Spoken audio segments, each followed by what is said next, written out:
जय हिंद फ्रेंड्स, कैसे हैं आप सब। स्वागत है आपका हमारे study channel SR study point में। तो आज हम शुरू करने जा रहे हैं मॉडर्न हिस्ट्री, जो कि बहुत इंपॉर्टेंट है एग्जाम पॉइंट ऑफ व्यू से। आगे जितने भी कॉम्पिटिटिव एग्जाम आने वाले हैं, हिस्ट्री के पोर्शन में जो सबसे ज़्यादा आपको प्रश्न मिलेंगे वो मिलेंगे आपको आधुनिक भारत के इतिहास से। तो आइए समय वेस्ट ना करते हुए शुरू करते हैं। तो देखिए, मॉडर्न हिस्ट्री का जो है तो समय काल अगर हम देखेंगे इसमें, तो वो हमारा वेरी करता है 1747 से 1947 तक। तो इन सालों के बीच में जितनी भी गतिविधियां हुई हैं उनको हम जानेंगे, उनको हम समझेंगे। इतिहास क्या है? इतिहास एक स्टोरी है जिससे हमें एक मैसेज मिलता है। तो आइए आगे बढ़ते हैं। तो देखिए, भारत में यूरोपियों का आगमन, सिलेबस जो है, ब्रिटिश साम्राज्य का भारत में विस्तार, ब्रिटिश काल की विभिन्न नीतियाँ, 1857 की क्रांति को हम पढ़ेंगे, ब्रिटिश काल की प्रमुख गवर्नर्स को पढ़ेंगे, भारतीय राष्ट्रीय आंदोलन को पढ़ेंगे। जब ये वाला पोर्शन हमारा पूरा हो जाएगा तो एक भी क्वेश्चन किसी भी एग्जाम से आपसे बाहर नहीं आएंगे, ये इसी में से आना है। तो आइए आगे बढ़ते हैं। अब देखिए, arrival of Europeans companies to India. तो यूरोप के अलग अलग देश जो भारत में आए, तो उनमें कौन कौन से देश थे उनकी सीखो। कि देखिए, इसे एक जनरल क्वेश्चन आ सकता है कि भाई सबसे पहला देश कौन सा था जो आया, सबसे आखिरी में कौन सा देश आया। तो देखिए, जो पुर्तगाल है, पोर्तुगीज़ है, वो 1498 में आता है। उसके बाद आते हैं डच 1605 में, उसके बाद आते हैं अंग्रेज 1608 में, और उसके बाद आते हैं डेनिश 1620 में, और ये आते हैं फ्रेंच 1668 में। देखिए, यहाँ क्वेश्चन आ सकता है कि पहला देश कौन सा आया, तो उसका आंसर है भाई पुर्तगाल आया। सबसे लास्ट में कौन है? फ्रेंच। यहाँ पर एक बहुत ही इंटरेस्टिंग पॉइंट क्या है, ये तो हमने कर ली बात देश की, लेकिन अगर हम कंपनीज की बात करें, अगर पोर्टुगीज ईस्ट इंडिया कंपनी की बात करें तो उसकी स्थापना हुई थी 1498 में। डच की जो स्थापना हुई थी वो हुई थी 1603 में। इंग्लिश ईस्ट इंडिया कंपनी की जो स्थापना हुई थी वो हुई थी 1600 में, और डेनिश की जो हुई थी वो हुई थी 1616 में, और फ्रांसीसी की हुई थी 1664 में। तो यहाँ एक इंटरेस्टिंग पॉइंट आ रहा है। सबसे पहले देश कौन सा है? पुर्तगाल। उसके बाद क्या है? डच। उसके बाद क्या है? अंग्रेज। उसके बाद डेनिश। उसके बाद फ्रांसीसी। लेकिन जब हम कंपनीज की बात कर रहे हैं, सबसे पहले कौन सी कंपनी बनी? तो पुर्तगाल बनी है। उसके बाद कौन सी बनी? देखिए, देश डच आया है लेकिन कंपनी कौन सी बन चुकी थी? वो है इंग्लिश।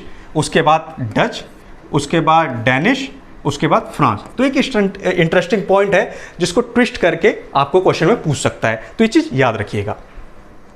अब देखिए, बात यह है, एक देश जिसके पीछे सब लोग पीछे पड़े हैं तो कोई ना कोई तो कारण होगा ना उसका। और ये सब हम सभी जानते हैं कि हमारा जो देश है वो गोल्डन स्पैरो के नाम से जाना था, सोने की चिड़िया। तो क्या कारण था उसका? तो देखिए, कारण उसका क्या है? Natural resource, discovery of monsoon, balance of payment. तो नेचुरल रिसोर्स की जब हम बात करेंगे तो देखिए, fertile plain of Ganga, Yamuna, Brahmaputra की जो प्लेन्स है कितने उपजाऊ हैं, वो हमें पास कोई कमी नहीं है। आप जहाँ फेंके वहाँ से आपको अन्न मिल रहा है। दूसरी चीज़, आप अगर चीज़ देखते हैं तो हमारे पास स्पाइसेस हैं, मसाले। यूरोप को सबसे ज़्यादा ज़रूरत किस चीज़ की है? स्पाइस की। उसका भी एक कारण है, यूरोप का जो टेम्परेचर रहता है वो माइनस में रहता है। 5-5, 6-6 महीने उनके पास कुछ होता ही नहीं खाने के लिए, और स्पाइसेस सबसे अच्छे प्रिजर्वेटिव्स होते हैं। आप लोगों घर में देखा हो, मम्मी लोग अचार में डाल देते, कितने सालों साल चलते, इसलिए स्पाइस की कीमत बहुत ज़्यादा है। और दूसरी चीज़ देखिए, डिस्कवरी ऑफ मानसून, ट्रेड पहले कैसे होती थी? मान लीजिए ये भारत है, ये रहा यूरोप वाला पार्ट, ये आ गया अफ्रीका वाला पार्ट। तो पहले जो ट्रेड होती थी वो कोस्ट लाइन के थ्रू होती थी, ठीक है, छोटी छोटी नावों से। लेकिन अब जो ये समय काल है, ये जो 1600 का समय काल है, आप इसमें ये चीज़ भी देखेंगे कि यूरोप में क्या चल रहा है। यूरोप में रेनेसेंस चल रहा है, यूरोप में नई नई डिस्कवरीज चल रही हैं, साइंस की डिस्कवरी चल रही हैं, बड़ी बड़ी शिपें बन रही हैं। अब बड़ी बड़ी शिपें हाथों से तो चलाओगे नहीं, किससे चलेंगी? वो मानसून से चलती थी, मानसून विंड से चलती थी, करंट से चलती थी। तो देखिए, मानसून ने कैसा रोल प्ले किया, ये बात इंटरेस्टिंग पॉइंट है, इसको समझना है हम लोगों को। देखिए, मानसून ने इस तरीके से रोल प्ले किया, जब मानसून इधर से इधर चलता था तो जो यहाँ पर जो बड़ी शिप है वो मानसून के सहारे आज के रुक जाती थी इंडिया में, और जब बैकवर्ड मानसून आता था तो वही शिप उसी मानसून के सहारे चली जाती थी उसमें। और उसके बाद देखिए, एक पॉइंट हमारा ये है, balance of payment. Balance of payment का मतलब क्या हुआ? आयात और निर्यात। तो उस समय भारत जो था वो करता था मैक्सिमम एक्सपोर्ट, मिनिमम इंपोर्ट। हमारे पास हमें किसी चीज़ की ज़रूरत ही नहीं थी, हम सब कुछ भेजा करते थे, हम टेक्सटाइल भेजते थे, हम कपड़े भेजते थे, हम स्पाइसेस भेजते थे, हम सब कुछ बाहर एक्सपोर्ट किया करते थे। और इंपोर्ट क्या करते थे हम? इंपोर्ट मात्र हम दो चीज़ का करते थे, एक हम घोड़ों का और एक हम करते थे लिकर। लेकिन भारत है, भारत पहले से जुगाड़ी है। लिकर की बात करें, हमारे पास देसी भी तो है, तो उसे देखिए, हमारा जो अपना घर का पैसा है वो घर में रहता था। तो हमारे पास देखिए बाहर से पैसा सिर्फ आ रहा है, हमारे देश से पैसा नहीं जा रहा है, तो जिससे इंडिया एक प्रॉस्पेरिटी बन रही है उसकी। लेकिन देखिए इतना प्रॉस्पेरिटी होने के बाद भी इतने सारे लोगों ने रूल कैसे कर लिया? तो मैं एक एग्जांपल देके आपको समझाता हूं। उसका कारण क्या रहा? तो देखिए अगर हम 1800 की शताब्दी में अगर भारत की स्थिति देखें तो देखिए हम पॉलिटी को देखेंगे, हम सोसाइटी को देखेंगे, हम कल्चर को देखेंगे। किसी देश की कंडीशन आप कैसे जान सकते हैं? वहाँ की राजनीति कैसी है, वहाँ की सोसाइटी कैसी है, वहाँ का कल्चर कैसा है। उस समय भारत की पॉलिटी जो थी वीक। पॉलिटी वीक होने का मतलब क्या है? जो देश का सेंट्रल अथॉरिटी है, जो देश का राजा है, वो कमज़ोर है, ठीक। और जो सोसाइटी है, सोसाइटी डिवाइडेड है सर। हमारे पास सती प्रथा है, क्या क्या नहीं था हमारे पास। हम लोग एक देश की तरह काम नहीं कर रहे थे। मराठास अपने में लड़ रहे थे, पंजाब डायनेस्टी अपने में लड़ रही है, अवध अपने में लड़ रहा है, बंगाल अपने में लड़, एक दूसरे से लड़ रहे। सोसाइटी डिवाइड है, एकता नहीं है वहाँ पर। और दूसरी, कल्चर बैकवर्ड था। कल्चर बैकवर्ड का क्या मतलब? यहाँ ये नहीं कि हमारा कल्चर बेकार है, वहाँ वो चीज़ नहीं है। कल्चर बैकवर्ड का मतलब सिर्फ और सिर्फ ये था, इसी समय में जहाँ यूरोप में साइंटिफिक डिस्कवरीज हो रही हैं, रेनेसेंस हो रहा है, नई नई चीज़ें बन रही हैं, उस समय हमारे यहाँ कुछ नहीं हो रहा। तो ये एक थी कारण। और दूसरा चीज़ देखो भैया, अगर आप गांव में एग्जांपल लो, 5 एकड़ की ज़मीन है आपके पास, 5 एकड़ में आपने शानदार एकदम बंगला बनाया, एऑडी BMW सब खड़ी की हुई है, आपके इर्द गिर्द कौन है? इर्द गिर्द स्लम वाले हैं। तो आप ध्यान रखिए इस बात को, जब भी आपके घर का मालिक कमज़ोर पड़ेगा तो आपका घर लूटा जाएगा। वही स्थिति भारत की है। ये देखिए, ये रहा भारत हमारा। भारत क्या है? बहुत ही ज़्यादा पैसा है, लेकिन इसके अर्धवट ज्योग्राफिक कंडीशन आप देखिए सर। अरब वाले हैं, क्या है वहाँ? डेजर्ट है, उनके पास कुछ है ही नहीं। तो जब भी हमारे देश का राजा वीक होगा तो उन्होंने हमारे अटैक किया है। आप मॉडर्न पीरियड से लेके अभी तक देख लीजिए, जब जब देश का राजा वीक होगा तब तक भारत पर अटैक हुआ, तब तक भारत गुलाम बना है। तो ये कारण था कि इतनी प्रॉस्पेरिटी होने के बावजूद भी भारत कैसे गुलाम बन गया। तो आगे बढ़ते हैं। अब देखिए कौन सी यूरोपीय कंपनी भारत में कहाँ आई और उन्होंने अपना पहला केंद्र कहाँ स्थापित किया। देखिए मैं इस चीज़ से पहले आपको एक चीज़ ये बताना चाहता हूँ, किसी भी देश का जो इतिहास है उसका डायरेक्ट जो लिंक होता है वो वहाँ की ज्योग्राफी से रिलेट करता है। जो किसी भी देश का कल्चर होता है वो वहाँ की ज्योग्राफी से रिलेट करता है। कैसे? अब यूरोप में देखिए लिकर को लोग पीते हैं, जो कंजप्शन है वो बहुत ज़्यादा है। क्यों? क्योंकि भाई वहाँ बिना लिकर के आप नहीं जी सकते, आप बिना ओल्ड मॉन्क पिए वहाँ नहीं जी सकते, टेम्परेचर इतना लो है। और आप कहते हैं अरब में कहा गया कि इस्लाम में भैया लिकर का मनाही है। देखिए जो डेजर्ट वाला एरिया है वहीं से इस्लाम कहीं ना कहीं जनरेट हुआ है। अब वहाँ तुम ओल्ड मॉन्क पियोगे 50 डिग्री टेम्परेचर में तो डेड मॉन्क बन जाओगे। तो देखिए ये होता है ज्योग्राफी का उससे रिलेशन। दूसरी चीज़ हम बात करते हैं कौन सी यूरोपीय कंपनी भारत में कहाँ आई और उन्होंने अपना कहाँ कहाँ अधिवेशन किया। तो देखिए सबसे पहले कौन सी आई थी, आप सबको पता होगा। सबसे पहले आई थी पोर्टुगीज़, और वो कहाँ आई थी? वो आई थी कोची में। उसके बाद मसूलीपट्टनम में हमारे ब्रिटिश वाले आए हैं। जो सूरत है, सूरत में हमारे कौन आए थे? सूरत में हमारे आए थे फ्रेंच, और हमारे बचे डच, वही मसूलीपट्टनम में। और इधर आए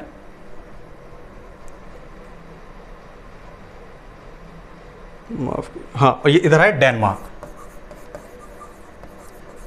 तो जो पोर्टुगीज़ जो सबसे पहले उन्होंने अपना एस्टैब्लिशमेंट किया था वो किया था 1503 में, और जो ब्रिटिश ने किया वो किया था 1608 में, और जो डच ने किया था वो किया था 1605 में, डेनमार्क ने किया था वो किया था 1616 में, और जो हमारे फ्रेंच थे उन्होंने किया था 1668 में।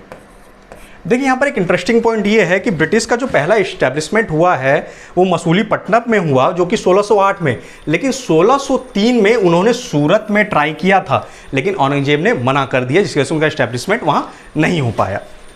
और देखिए मॉडर्न इंडियन हिस्ट्री में दो देश ऐसे हैं जिनके बारे में हम हमेशा पढ़ते रहेंगे। देखिए हैं तो 5, पोर्टुगीज़ भी है हमारा, फ्रेंच भी है हमारा, ब्रिटिश भी है हमारा, डेनमार्क भी है और डच भी है। लेकिन देखिए डेनमार्क का भी कोई ज़्यादा कंट्रीब्यूशन नहीं रहा है और ना आपका रहा है डच का। पोर्टुगीज़ का थोड़ा बहुत रहा है, लेकिन जो 2 सबसे पावरफुल रहे हैं वो रहे हैं फ्रेंच और वो रहे हैं ब्रिटिश। जब हम आगे क्लास में आगे बढ़ेंगे, आगे जब कहानी आपको बताएंगे, आगे जब इन्फॉर्मेशन देंगे, तो आपको पता लगेगा कि यही जो 2 देश ऐसे हैं जिनके बीच में आपस में लड़ाई हुई है, जिन्होंने इंडिया पे अपना कब्जा जमाने के लिए हर एक हदें पार की हैं। तो आइए जानते हैं आगे की चीज़ें। कुछ इंटरेस्टिंग पॉइंट हम यहाँ जानेंगे। जब पुर्तगाल जब आया था 1498 में, तो देखिए उसको लाने वाले सबसे पहले ट्रेडर कौन थे? वो थे हमारे वास्को डी गामा जी, जिन्होंने इंडिया से डायरेक्ट सी रूट का। इससे पहले मैं एक चीज़ आपको बताना चाहूँगा। देखिए ट्रेड पहले भी हुआ करती थी, ऐसा नहीं है कि पहले ट्रेड नहीं होती थी, लेकिन पहले जो ट्रेड का रास्ता था वो ये था। एक मिनट रुकिएगा। पहले जो ट्रेड का ये था इंडिया, और ये जो सेंट्रल एशिया था। तो पहले के जो ट्रेड हुआ करते थे वो ज़मीन के रास्ते से हुआ करते थे। तो जो भारत से सामान जाता था वो पहुंचाया जाता था गल्फ़ में, इटली के वाले एरिया में, फिर वहाँ से वो यूरोप में जाया करता था। तो उस्मानिया सल्तनत ने क्या किया, 1453 में ये अपने हक में ले लिया। जिसके हक में ये, उसके हक में पूरा ट्रेड, जिसके हक में पूरा ट्रेड, उसके हाथ में पूरा पैसा, वो सबसे ज़्यादा पावरफुल। तो जब 1453 को हम स्पेशली इस पे क्लास लेंगे, तो उसने रिक्वायरमेंट बना दी एक डायरेक्ट सी रूट की इंडिया के लिए, इसलिए ये सब खोजें हुई वहाँ पर। अन्यथा किस खोज पहले भी ट्रेड चलती थी, खोज की कोई ज़रूरत नहीं थी। लेकिन कहते हैं ना कि आवश्यकता ही आविष्कार की जननी है, तो वही रीज़न है। देखिए पुर्तगाल की अगर हम थोड़ा बहुत फैक्ट्स की बात करें, तो उसमें था कि वास्को डी गामा जी आए थे, और पहली यूरोपीय कंपनी जो भारत आई, ये सीधे पूछ सकता है, और सबसे अंत में भारत से जाने वाली यूरोपीय कंपनी। तो ये जो 2 पॉइंट है, एक ये पॉइंट और एक ये पॉइंट जो इंटरेस्टिंग है, जो कि सीधे सीधे आमतौर पर एसएससी वगैरह पूछ सकता है। और फर्स्ट कोची इनका फर्स्ट सेंटर कहाँ था, मैंने आपको डायग्राम में बताया कि कोची में था। उसके बाद बात हम करते हैं डच की। तो डच जो थे 1605 से लेकर 1759 तक रहे। प्रथम के इन्होंने मसूलीपट्टनम में बना, बाकी ऐसा कोई इंटरेस्टिंग पॉइंट नहीं है, क्योंकि इन लोगों ने सेटलमेंट करके ब्रिटिश फ्रांस से ये लोग चले गए थे। उसके बाद आते हैं ब्रिटिश, सबसे खतरनाक, और सबसे ज़्यादा हम इसी के बारे में पढ़ेंगे, इसी ने सबसे ज़्यादा हमें परेशान किया था। तो प्रथम के इनका मसूलीपट्टनम, इसमें आगे पूरी क्लास इन्हीं के ऊपर है, तो आगे हम मूव करेंगे उस पर। डेनमार्क का जो था ये तमिलनाडु में था, और फ्रेंच जो था वो था सूरत में। तो ये थे उनके कुछ इस्टेब्लिशमेंट के बारे में, हम एक एक करके जानते हैं।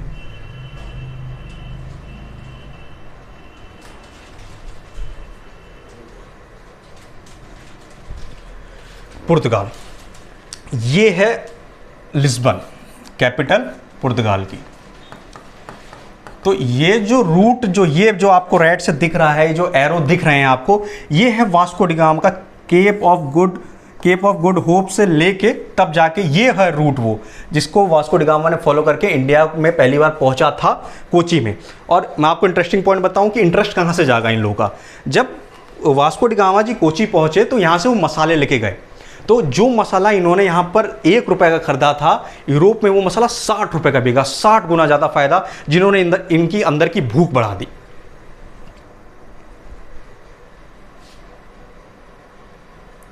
अब देखिए पुर्तगाल, देखिए 1498 में आए हैं और 1961 में गए हैं। तो 2 ये सबसे पहले आए और सबसे बाद में गए। अब मैंने आपको बताया ना कि देखिए हर चीज़ के पीछे एक कारण होता है। तो इसी समय में यूरोप में पुनः जागरण हो रहा था, साइंटिफिक डिस्कवरीज हो रही थी। और तो देखिए जो पुर्तगाल के जो प्रिंस थे, प्रिंस हेनरी द नेविगेटर, आप देखिए टैग दिया गया उनको। ये साइंस, देखिए अगर आपके देश में कोई भी आविष्कार हो रहा है, अगर उसको कोई बैक नहीं करेगा तो आगे नहीं बढ़ पाएगा। तो देखिए जो वहाँ पर आविष्कार हुए, नई नई शिप बनी, नेविगेशंस हुई, ये सब, तो उसको वहाँ के राजा ने सपोर्ट किया, तभी ना उसने भेजा। उसने प्रथम प्रयास में आए थे हमारे बैटोलियन दियास, जो फेल हो गए थे, वो केप ऑफ गुड होप से ही वापस चले गए थे। वास्को डी गामा जी को उन्होंने भेजा, उनको पैसा दिया, हर चीज़ दी, तो उन्होंने जाके मैप एक सी रूट, डायरेक्ट सी रूट इंडिया का ला के दिया, जो कि पुर्तगाल के लिए ही क्या, यूरोप के लिए बहुत ही ज़्यादा फायदेमंद साबित हुआ। अब हम देखें पुर्तगाली शासन भारत में विस्तार, कैसे विस्तार हुआ उन लोगों का। तो कंपनी का जो नाम था, कंपनी इस्तादो द इंडिया के नाम से जानी जाती थी। और प्रथम केंद्र हमने बताया ही आपको कि कोची केरल 1503 में बना।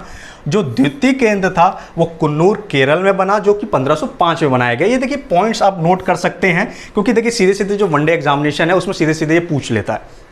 और एक और इंटरेस्टिंग पॉइंट, जो ये दोनों हैं ये मालाबार कोस्ट में पाए जाते हैं। जो हमारे ज्योग्राफी के सर हैं वो आपको इसमें पढ़ाएंगे तो आप समझेंगे कि इसकी इंपॉर्टेंस क्या है। और देखिए जो प्रथम गवर्नर थे वो फर्स्ट गवर्नर फ्रांसिस्को डी अल्मीडो, जो 1505 में बने। और देखिए यहाँ पर हमें क्या जानने वाली क्या बात है कि उस समय पुर्तगाल में शासक कौन हुआ था 1505 के टाइम में। तो जो शासक थे हमारे वो मैनुअल प्रथम थे, और जो प्रिंस थे वो थे हेनरी द नेविगेटर। और उसी समय अगर हम भारत की बात करें तो भारत में दिल्ली सल्तनत में कौन था राजा, तो सिकंदर लोडी और विजयनगर, क्योंकि देखिए 3 बड़े बड़े एम्पायर जो थे, जो कि पुर्तगाल जब आई थी तो उस समय मौजूद थे।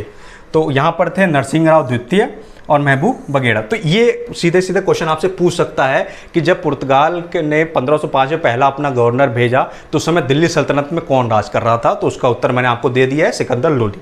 आइए आगे बढ़ते हैं। वास्को डी गामा जी के बारे में थोड़ी बहुत बातें जान लेते हैं, क्योंकि हिस्ट्री में इनका बहुत ही नाम रहा है, क्योंकि यही वो पहला व्यक्ति है जिसने इंडिया के लिए डायरेक्ट सी रूट मतलब खोजी। 20 मई 1948 कालीकट पहुंचते हैं वो, अरब व्यापारियों को विरोध। हाँ, इस पॉइंट को मैं आपको बताता हूं।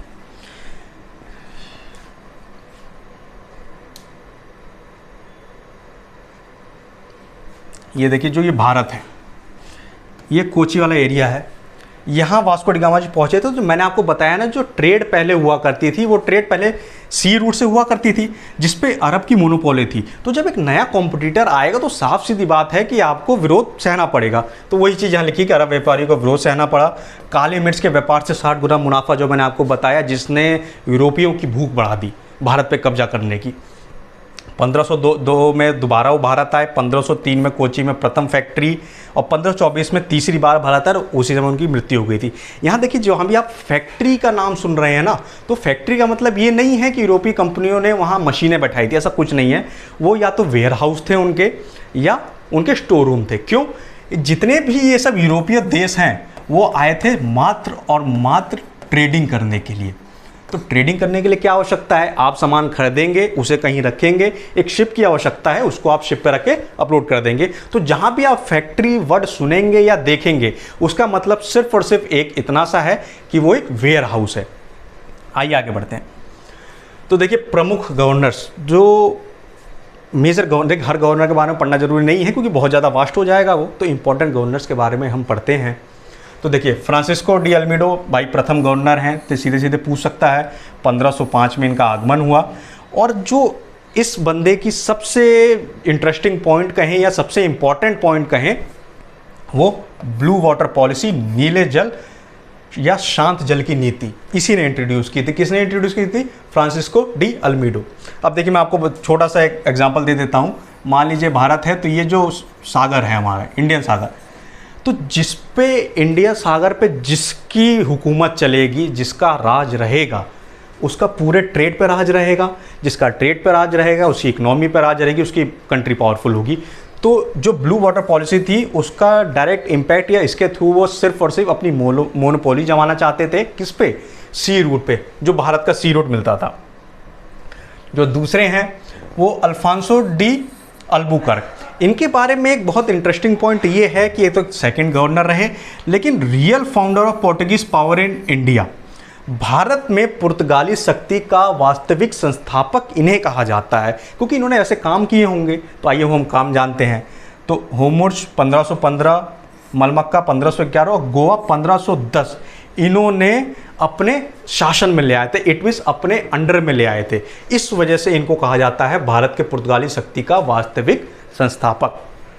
और कोचिंग को इन्होंने केंद्र बनाया, जो इनकी ट्रेडिंग थी, तो कोची को इन्होंने मेन सेंटर बना दिया। और दूसरी भारतीय महिलाओं के साथ विवाह की नीति, मैरिज पॉलिसी, ये पहला बंदा है। और सती प्रथा के रोक का प्रयास, एक अच्छा स्टेप इन्होंने लिया। मैं तो मानूंगा इस चीज़ को कि सती प्रथा के खिलाफ इन्होंने बोला। बाकी जो एक और हमारे मेजर जनरल साहब हैं वो है नीनो डी कुंजा, गोवा को राजधानी बनाई इन्होंने। देखिए एक इंटरेस्टिंग पॉइंट, गोवा को अपने हक में कब्जा किसने किया? गोवा को कब्जा किया अल्फांसो डी अल्बुकर्क ने, लेकिन गोवा को राजधानी किसने बनाई? तो गोवा को राजधानी बना रहे हैं नीनो डी कुन्हा ने। और हुगली व सेंट थोम में बस्ती उन्होंने बनाई, और बसीन व द्वीप पर अधिकार बनाया। तो ये हैं कुछ इंपॉर्टेंट पॉइंट्स जो कि आप नोट कर सकते हैं। अब आइए, अब हम बात करते हैं कि पुर्तगाल का योगदान क्या रहा भारत के इतिहास में या मॉडर्न हिस्ट्री में। हम बात करें तो पुर्तगाल का क्या योगदान रहा है, तो सबसे इम्पॉर्टेंट या सबसे प्रोमिनेंट जो मैं मानता हूँ वो मैं मानता हूँ फर्स्ट प्रिंटिंग प्रेस।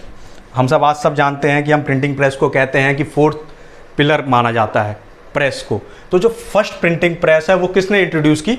पोर्तुगीज ने। तो सबसे जो इंपॉर्टेंट पॉइंट है वो ये सीधे सीधे क्वेश्चन पूछ सकता है और काफ़ी इंपॉर्टेंट है, इसको आप याद रखिएगा। और देखिए एग्रीकल्चर में इन लोगों का कंट्रीब्यूशन ही बहुत ज़्यादा रहा। इंडिया हमेशा से एग्रीकल्चरल कंट्री रही है, लेकिन देखिए तंबाकू, लाल मिर्च, पपीता, आलू, मक्का, टमाटर, कहवा, अमरूद, अनानास और अल्फांसो आम, जो कि गवर्नर के नाम पर रखा गया है, ये जो फसलें हैं ये पुर्तगाल द्वारा ही इंट्रोड्यूस की गई थी। और दूसरी चीज़ देखिए, जहाज़ निर्माण की कला। आप खुद समझ सकते हैं कि ट्रेडिंग चल रही है, तो जहाज़ निर्माण की जो कला है वो बहुत ही ज़्यादा इंपॉर्टेंट चीज़ हुई। तो एक बहुत अच्छा कंट्रीब्यूशन हुआ ये। बाकी ईसाई धर्म के लिए इन्होंने बहुत अच्छा काम किया, उसको बढ़ावा दिया, या हम कह सकते हैं उसको भारत में आके उसका विस्तार किया। और जो भारत में पहला चर्च था सेंट थॉमस केरल में, वो पुर्तगाल के टाइम पे ही बना और इनके द्वारा ही बनाया गया। तो पहला पॉइंट ये, दूसरा पॉइंट फसल वाला, और तीसरा पॉइंट सेंट थॉमस चर्च। तो ये जो इंपॉर्टेंट चीज़ें हैं जो कि सीधे सीधे क्वेश्चन मतलब पेपर में पूछी जा सकती हैं, तो आप इसको ध्यान रखिएगा। और एक और थी, इन्होंने गॉथिक आर्किटेक्चर को भी इंट्रोड्यूस किया। गॉथिक आर्किटेक्चर ऐसा कोई खास नहीं है, जिस तरीके से चर्च बनते हैं नीचे का पोर्शन ऐसा रहा करता था और ऊपर एक कोन टाइप के, आप चर्चों को देखेंगे तो वो इसी आर्किटेक्चर पे मतलब बना हुआ है। पुर्तगाल के पतन के कारण देखिए, जो मैं आपको मोटा मोटा बता दूं, ब्रिटिश और फ्रांस ने सबसे ज़्यादा रूल किया। बाकी जितने भी लोग हैं उनका जो पतन का कारण, प्रोमिनेंट कारण जो रहा है वो ये रहा है कि ब्रिटिशर्स ज़्यादा पावरफुल थे। उनकी जो हम आगे बताएंगे आपको, तब आपको पता लगेगा कि अच्छा है पुर्तगाल कैसे वापस चला गया। किसी पुर्तगाल के साथ तो उन्होंने मैरिज अलायंस कर ली थी, शादी करके दहेज में मुंबई ले लिए सब चीज़ें। फ्रांस को उन्होंने ख़त्म ही कर दिया। डच के साथ उन्होंने सेटलमेंट कर दिया कि भैया इंडोनेशिया तुम्हारा, भारत हमारा। तो इस तरह की चीज़ें आपको बताएंगे। लेकिन पतन में देखें तो देखिए रिलीजियस इंटॉलरेंस थी, यूरोपीय कंपनियों में संघर्ष। यूरोपीय कंपनियों में आपस में संघर्ष चल रहा था ना, क्योंकि देखिए प्राइवेट कंपनीज थी, कुछ गवर्नमेंट कंपनीज भी थी, तो वो आपस में संघर्ष कर रही थी कि भारत पे मैं राज करना चाहती हूँ, तो एक कहता था मैं, क्योंकि भाई उनको पता है प्रॉफिट मिल रहा है, प्रॉफिट के लिए सब आपस में लड़ रहे थे। और दूसरी चीज़ ये है समुद्रा लूट की नीति। ये देखिए, ये एक इंपॉर्टेंट पॉइंट है, कार्टेज आर्मिडा। ये इन्होंने इसलिए, ये एक तरीके का पास था, जिसके पास ये पास नहीं रहता था। पुर्तगाल ने ये चीज़ इंट्रोड्यूस इसलिए की थी जिससे वो सी रूट पे अपनी डोमिनेंसी बना सके। जिसके पास ये पास नहीं रहता था उसको समुद्री लूट भी झेलनी पड़ सकती थी। और जो फैक्ट हैं, स्वतंत्रता प्राप्ति के समय गोवा का गवर्नर, ये आप इसको आप रखिएगा क्योंकि डायरेक्ट क्वेश्चन आ सकता है। उस समय गोवा का गवर्नर कौन था? वो बोसा जी थे। और अंतिम गवर्नर कौन रहे हैं? वो मैनुअल एंटोनियो 1958 से 1961 तक रहे हैं वो। और पुर्तगाली बस्ती गोवा, दमन द्वीप भारत के विलय। तो ये कुछ पॉइंट्स हैं जिसको आप रखेंगे क्योंकि सीधे सीधे क्वेश्चन आ सकता है इस पेपर में से। अब बात करते हैं हम डच की। तो देखिए ये है डच का मैप, ये रही उसकी कैपिटल, ये है वो रूट, यहाँ केप ऑफ गुड होप, फिर यहाँ से भारत, चाइना, इंडोनेशिया, जापान, हर जगह उन लोगों ने भेजा है। डच के बारे में इतना कुछ जानने की ज़रूरत नहीं है, आप बस इतना ध्यान लिख लीजिएगा कि डच जो है नीदरलैंड और हॉलैंड के निवासियों को ही डच कहा जाता है। और एक इंटरेस्टिंग पॉइंट, जो अक्टूबर 2019 है उसमें नीदरलैंड ने हॉलैंड का नाम छोड़ दिया है। ये पॉइंट इंटरेस्टिंग है, इसको आप ले सकते हैं क्योंकि इससे क्वेश्चन आ सकता है। 1596 में भारत आने वाला प्रथम डच नागरिक ये रहे कॉर्नेलिस दी होटमैन। 1502 में डच ईस्ट इंडिया कंपनी की स्थापना। जॉइंट वेंचर, ये एक इंटरेस्टिंग पॉइंट। जॉइंट वेंचर का मतलब क्या हुआ कि प्राइवेट और गवर्नमेंट सेक्टर की मतलब पार्टनरशिप के साथ ये कंपनी बनी हुई थी। मैंने बताया ना, देखिए पोर्टुगीज़ जो थी वो पूरी पूरी प्राइवेट थी, ब्रिटिश थी स्टार्टिंग में प्राइवेट थी, लेकिन बाद में वो फिर गवर्नमेंट के तौर पे उन्होंने मतलब ब्रिटिश क्राउन का उसमें इन्वॉल्वमेंट हो गया। फ्रेंच जो थी वो पूर्ण रूप से सरकारी कंपनी थी। लेकिन एक इंटरेस्टिंग पॉइंट डच के बारे में यह है कि एक जॉइंट वेंचर था, मतलब सरकार का भी इसमें पैसा लगा हुआ था, 50 या 51% स्टेक सरकार के थे और बाकी प्राइवेट सेक्टर्स के थे। तो ये है पूर्व मुख्यालय जो था वो इंडोनेशिया में इनका रहा। 1705 में भारत का आगमन और मसूलीपट्टनम, इसे हमने इंटरेस्टिंग पॉइंट आपको बताए रखे हैं, इसको याद रखिएगा। अब देखिए महत्व, इनका महत्व सबसे ज़्यादा यही है कि भारत को वस्त्र व्यापार का केंद्र बनाने का अगर हम श्रेय किसी को देंगे तो वो हम देंगे डच को। इन्होंने वस्त्र व्यापार में बहुत ही शानदार काम किया। और पतन मैंने आपको बताया है कि बदेरा कर्नाटक का युद्ध 1759 में आपको पढ़ाऊंगा आगे। और अंग्रेज ब्रिटिश रॉबर्ट क्लाइव बहुत ही शानदार आदमी है, यही वो आदमी इसके लिए हम स्पेशल क्लास लेंगे। इसी ने मॉडर्न हिस्ट्री को आप कह सकते हो कि बेस देने वाला यही आदमी है, एक ये और एक फ्रेंच गवर्नमेंट डुप्लेक्स। इन दोनों की कहानी मैं आपको आगे बताऊंगा।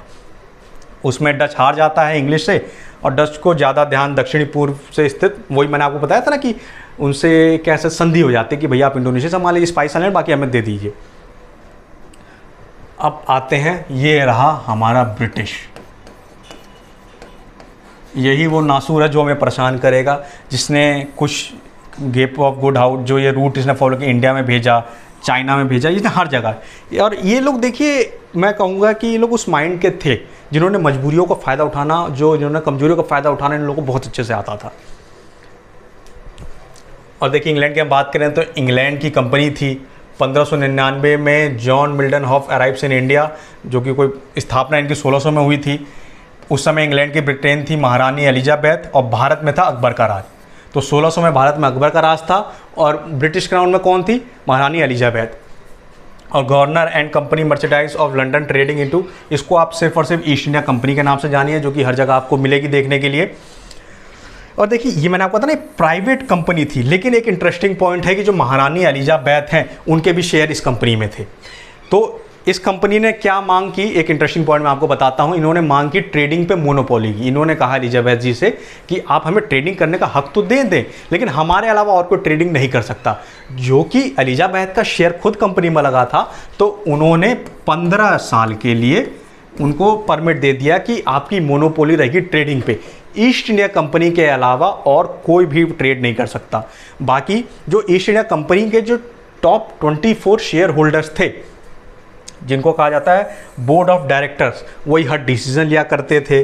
फिर बाद में आप देखेंगे कि राजा जेम्स I ने 1609 में इस मोनोपोली को अनिश्चित काल तक के लिए बढ़ा दिया था। अब देखिए भारत में व्यापार के इनके कुछ, सूरत में 1613 में ये जो इनके गढ़ रहे हैं, जो इनके मेन पॉइंट रहे हैं जहाँ से ये लोग ट्रेडिंग करते थे। अब मुंबई 1668 में, मद्रास, फोर्ट सेंट जॉर्ज जो आगे हम पढ़ेंगे, हुगली 1633 हुगली को इन्होंने ट्राई किया था ऑक्यूपाई करने का, लेकिन जहांगीर ने इनको मार के भगा दिया। ये चीज़ मैं कहानी आपको पूरी बताऊंगा। अभी मैं आपको सिर्फ एक इंट्रोडक्शन दे रहा हूँ कि हमें क्या क्या पढ़ना है, जिससे आपको आप फैमिलियर हो जाएं इस चीज़ से। कलकत्ता में फोर्ट विलियम, और ये देखिए जो ये है ना, आप एक चीज़ नोटिस करेंगे कि सारे के सारे कोस्टल तटों पे हैं ये इनके वेयर हाउस या फैक्ट्री। क्यों? क्योंकि इससे ट्रेडिंग आसान हो जाती है। अब बात की है हम फ्रांस की, तो देखिए फ्रांस अंत में आई, एक पॉइंट यही है 1664 में। और मैंने आपको बताया कि ये जो कंपनी है पूर्ण रूप से जो है सरकारी कंपनी रही है। तो राजा लुई 14 जी थे और वित्त मंत्री का यहाँ पर देखिए जिक्र ये है, क्योंकि भारत सरकार में फाइनेंस का डिपार्टमेंट कौन संभालता है? वित्त मंत्री, सरकारी कंपनी है, इसलिए यहाँ पर वित्त मंत्री का जिक्र है। बाकी और आपको किसी कंपनी में नहीं मिलेगा। एक इंटरेस्टिंग पॉइंट फ्रेंच के बारे में बस ये है।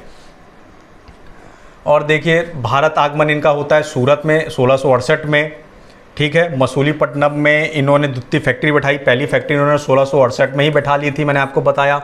सूरत में दूसरी फैक्ट्री मसूलीपट्टनम में बैठाते हैं। और 1664 जो है फ्रैंकोइस मार्टिन में पौंडीचेरी की स्थापना की, पौंडीचेरी की खोज होती है। फिर जो चंदननगर बंगाल में 1690, ये सब जो मैं ईयर्स बता रहा हूँ ये बहुत ज़्यादा हिस्ट्री में आपको आगे मिलेंगे। जब हम आगे कहानी शुरू करेंगे तो आपको पता लगेगा कि इन सब ईयर्स की इंपॉर्टेंस क्या है। बाकी देखिए पतन का कारण देखिए साफ और साफ मैं बताऊँ आपका यही रहा है कि हर देश में राजा सिर्फ एक ही रह सकता है। यहाँ पर कितने सारे हैं, पुर्तगाल भी लगा है कि राजा मैं बनना चाहता हूँ, फ्रेंच भी लगा, ब्रिटिश भी लगा, तो जो ज़्यादा पावरफुल वो रहेगा। बाकी मैं आपको एक बेसिक आइडिया दूं, जो डुप्लेक्स हैं बहुत ही शानदार आदमी रहे, इन्होंने एक फॉर्मूला दिया है किंग मेकर का। इन्होंने भारत में जो विभीषण मौजूद रहे हैं उनका उपयोग इस आदमी से बेहतर किसी ने नहीं किया। इसी फॉर्मूले को रॉबर्ट क्लाइव ने इम्प्लीमेंट किया और भारत में राज किया। लेकिन जो फ्रेंच के थी, फ्रेंच ये माना जाता है कि बहुत ज़्यादा करप्ट थे, जिसकी वजह से वो भारत में शासन अपना ज़्यादा लंबे समय तक नहीं रह पाए। बाकी जो अन्य कारण है इनके पतन होने का, इंटरनल मैटर्स में, वो इंटरनल मैटर्स में आने लग गए। भारत के रिलीजियस मैटर में क्यों करना चाहते थे? वो सिर्फ और सिर्फ इसलिए, वो सिर्फ एक ट्रेडिंग कंपनी बन के नहीं रहना चाहते थे, वो अपनी फुल डोमिनेंसी चाहते, वो ही नहीं हर कोई, वो लोग फुल डोमिनेंसी चाहते थे, वो पॉलिटिकल डोमिनेंसी चाहते थे। क्यों? जिसका पॉलिटी पे राज उसका इकोनॉमी पे राज, ये है स्थिति। और उसके बाद देखिए एक प्रकार की सहायक संधि भी हुई थी, सब्सिडियरी अलायंस भी इन्होंने ही, डुप्लेक्स ने ही मतलब इंट्रोड्यूस किया था।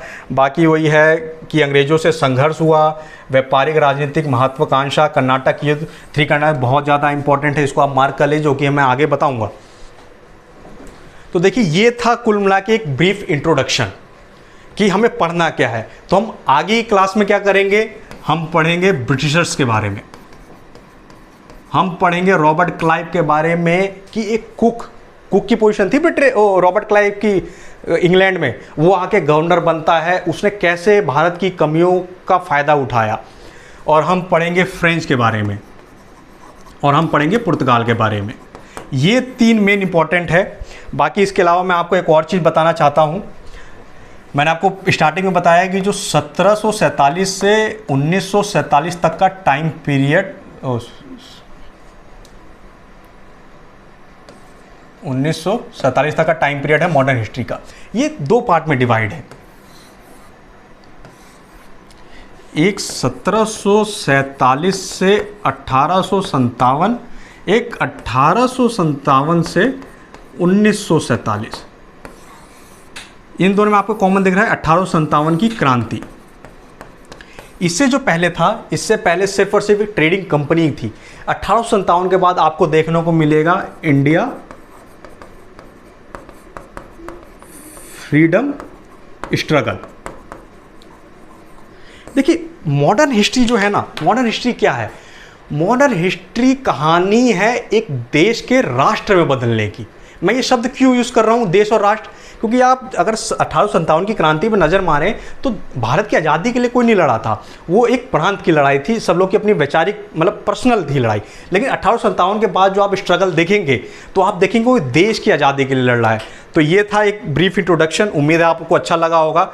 बाकी आप हमारे साथ बने रहिए, हम आपको ऐसे ही वीडियोस लाके देते रहेंगे और आगे 5-6 वीडियो में आपकी मॉडर्न हिस्ट्री कंप्लीट हो जाएगी और आपका एक भी क्वेश्चन नहीं छूटेगा। बाकी मैथ्स की क्लासेस आपकी रेगुलर चली रही हैं, ज्योग्राफी क्लास आपकी स्टार्ट हो ही गई है। तो अपना सपोर्ट हमें दीजिए। जय हिंद, जय भारत।